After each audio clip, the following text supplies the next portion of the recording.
Congratulations! Butik ni cantik sangat. I suka. Thanks, babe, for coming. Honestly, I tak sangka pun you ada masa nak datang I punya opening. Alah, you dah ajak kan I datang lah. Tapi Cuk, you ada bagi I apa-apa special discount ke tak? You tengok je apa baju yang suka. I bagi you free. Seriously? Thanks for coming, babe. You know what?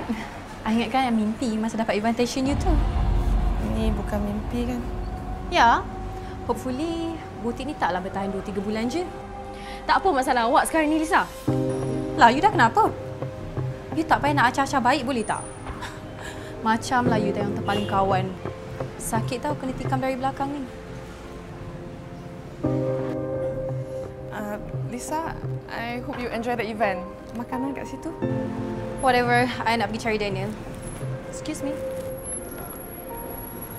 Sikit.